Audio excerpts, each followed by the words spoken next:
یہ بہت زیادہ گرمی ہو رہی ہے، آپ لوگ کو مجھے لگ رہا ہے محسوس ہو رہا ہے. ہماری مسجد میں ایئر کنڈیشن بھی نہیں ہے.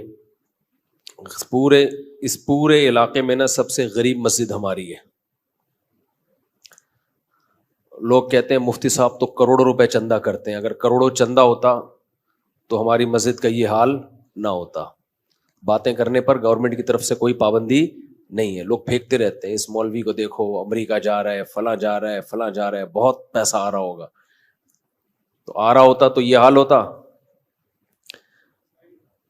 آپ کہہ سکتے ہو گھروں میں لگا رہا ہوگا مولوی، گھر جا کے بھی دیکھ لو، میرے گھر میں اے سی نہیں ہے ابھی تک. خیر اس کی ایک اور حکمت بھی ہے، وہ لگوا دوں گا میں. اتنا بڑا مسئلہ ایسا نہ ہو مجھے زکوٰۃ دینا شروع کر دیں کل، اے سی کوئی زکوٰۃ میں لے آئے کہ لگا دو یار. اللہ نے مجھے بہت دیا الحمدللہ. اصل میں مجھے 4 جگہ لگانا ہے. مسئلہ یہ ہے کہ ہر چیز مجھے 4 سے ضرب دینی پڑتی ہے، اور پھر لگا دیں گے کوئی اتنا اللہ نے بہت دیا ہے، پھر اس کے بل اس کو کنٹرول کرنا ممکن نہیں ہے، پھر وہ 4 گنا اے سی کا مطلب ڈبل سے ڈبل. اللہ نے اتنا دیا ہے وہ بھی ہو جائے گا. لیکن ایک اور حکمت بھی ہے، وہ میں کیوں بتاؤں آپ کو، ساری باتیں کیا میں بتا دوں؟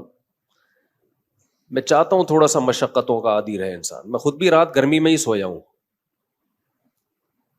حالانکہ ہمارا جو مہمان خانہ ہے نا جہاں مہمانوں کو ٹھہراتے ہیں وہاں اے سی میں نے لگایا ہوا ہے، ایئر کنڈیشن، لیکن میں خود گرمی میں سوتا ہوں. کیوں اپنے آپ کو چھوئی موئی بنا رہے ہو؟ زیادہ چھوئی موئی نہ بناؤ اپنے آپ کو. اللہ نے مجھے اتنا دیا، جو ظاہر ہے 4 گھروں کو چلا رہا ہو تو کیا وہ اے سی میں نہیں سو سکتا؟ تو دفتر میں ہم نے لگایا ہے، مہمان خانہ جہاں لوگوں کو ہم ٹھہراتے ہیں، جو کوئی بہت دور سے آ جائے، کوئی قریبی رشتہ دار آ جائے تو اس کے لیے لگایا ہوا ہے. لیکن میں خود اس میں نہیں سوتا. سو سکتا ہوں میں اس لیے کہ اللہ نے گرمی کا موسم جو دیا ہے نا وہ گرمی لگانے کے لیے دیا ہے، گرمی سے بھاگنے کے لیے بولو نہیں دیا. سردیاں جو اللہ نے دی ہیں سردی لگانے کے لیے دی ہیں، سردیوں سے بھاگنے کے لیے نہیں دی ہیں. تو خدا کا واسطہ اتنے چھوئی موئی مت بنو، انسان کے بچے بنو. بہت زیادہ چھوئی موئی بن چکی ہے. ابھی جو دیکھو حاجیوں کی اتنی ساری اموات ہوئی ہیں، وجہ کیا ہے؟ اور بھی وجوہات ہوں گی اس کی، لیکن حاجیوں کی بہت ساری اموات کی ایک وجہ یہ بھی ہے کہ ایئر کنڈیشن سے نکلنا ہی لوگوں نے چھوڑ دیا ہے.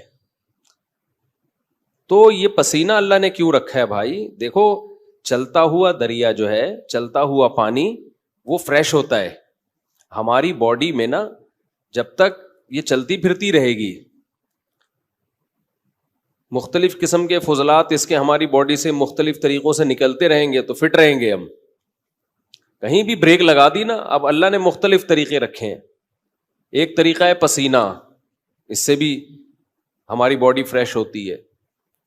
قبض ہو جائے کسی کو تو ٹینشن میں آئے گا نا، خوراک ہم کھاتے ہیں وہ بھی خارج ہوتی ہے. نبی صلی اللہ علیہ وسلم حجامہ کرواتے تھے، مہینے میں ایک دفعہ تھوڑا سا بلڈ نکال دیتے تھے، اس سے بھی ہماری باڈی کیا رہتی ہے؟ فریش رہتی ہے. خواتین کو مینسز ہوتے ہیں، ان کی انرجی کا بہت بڑا حصہ اس میں ضائع ہوتا ہے، لیکن وہ مینسز ان کی صحت کے لیے ضروری ہیں. بچے کی ولادت ہوتی ہے، نفاس کا خون آتا ہے، بہت زیادہ ان کی انرجی اس میں ضائع ہوتی ہے، لیکن وہ ان کی صحت کے لیے ضروری. یہ ساری چیزیں باڈی کو ریفریش کرنے کے لیے ہوتی ہیں. ریفریش سمجھتے ہیں؟ کمپیوٹر میں جب سسٹم میں گڑبڑ ہو تو کیا مارتے ہیں اس کو؟ ریفریش. ریفریش سے کام نہ چلے ری اسٹارٹ، ری اسٹارٹ سے بھی کام نہ چلے سافٹ ویئر اڑا دو، اس کا دوسرا ڈال دو اس میں. تو پسینہ نکلنا بھی ضروری ہے بھائی، خون نکلنا بھی ضروری ہے. اسی طرح جب شادی ہوتی ہے تو بھی انرجی استعمال ہونا شروع ہوتی ہے، وہ بھی ہماری باڈی کا حصہ ہے.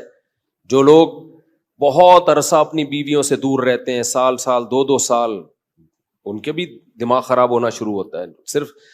صرف مینٹلی ڈسٹرب نہیں ہوتے، ان کی باڈی بھی خراب ہوتی ہے، بڑھاپا جلدی آتا ہے ان لوگوں میں. تو اللہ کا بنایا ایک نے، جو عورتیں بچے کی ولادت روک لیتی ہیں وہ بھی جلدی بوڑھی ہو جاتی ہیں، کیونکہ وہ بھی ایک پروسیس ہے اللہ نے رکھا ہے، ان کی انرجی اس طرح سے یوٹیلائز ہو. بچے کی ولادت میں، بلیڈنگ میں وہ انرجی یوٹیلائز ہوگی تو باڈی ریفریش ہوگی. اگر وہ انرجی روک لی جائے کہ جی طاقت استعمال نہ ہو جائے کہیں، تو وہ رکنے سے کیا ہوگا؟ ایسا ہی ہے جیسے پانی میں، تالاب میں پانی رک گیا تو پانی کا بیڑا غرق ہو گیا، پرانا پانی نکلے گا تو نیا پانی بولو آئے گا. تو اس لیے تھوڑا سا اپنے آپ کو مشقت ہو. کل میں سویا نہیں ہوں گرمی کی وجہ سے، پسینے پسینے پسینے پسینے پسینے. ہم نے کہا کوئی بات نہیں، انجوائے کرو اسی کو، ٹھیک ہے، ایسی کی تیسی، سمجھتے ہو، انجوائے کرو انہیں پسینوں کو. تو اس لیے اپنے دیکھو، ہمارے مذہب پہ چلنا اس وقت تک ممکن ہی نہیں ہے جب تک آپ محنت کے عادی نہ ہو. اس وقت تک مذہب پہ چلنا ممکن ہے نہیں، کیونکہ مذہب آپ سے جگہ جگہ آپ کی خواہشات چھڑواتا ہے. تو جو برگر فیملی بچہ ہوگا، جو بالکل ہی چھوئی موئی زندگی گزارے گا، وہ کیسے شریعت پہ چل سکتا ہے؟ شریعت پہ چلنا نفس کی خواہش کی مخالفت کے بغیر ممکن نہیں ہے. بس ایک بات کر کے میں آگے چلتا ہوں، کیونکہ یہ ٹاپک نہیں ہے. آپ بولیں گے مفتی صاحب کیا میڈیکل سائنس لے کے بیٹھ گئے ہیں، پسینے پہلے ہی نکل رہے ہیں اور نکال رہے ہیں ہمارے پسینے. دیکھو ایک بات خوب اچھی طرح سمجھو، دنیا میں ٹینشنوں کی دو قسمیں ہیں. ایک ٹینشن جو نیچرل ہے، قدرت نے رکھی ہے، وہ ٹینشن صحت کے لیے اچھی ہے. اس کی علامت یہ ہے کہ وہ سب کو ہوتی ہے. سمجھ رہے ہو نا، اس کی علامت کیا ہے؟ سب کو ہوتی ہے. تو ظاہر ہے ساری انسانیت بیمار تو نہیں ہو سکتی نا. سردی کی ٹینشن یہ سب کو ہوتی ہے کہ نہیں ہوتی؟ جب سردیاں آتی ہیں تو پورے ملک پہ آتی ہے سردی، کسی ایک اکیلے کو نہیں لگ رہی ہوتی، تھر تھر کانپ رہا ہوتا.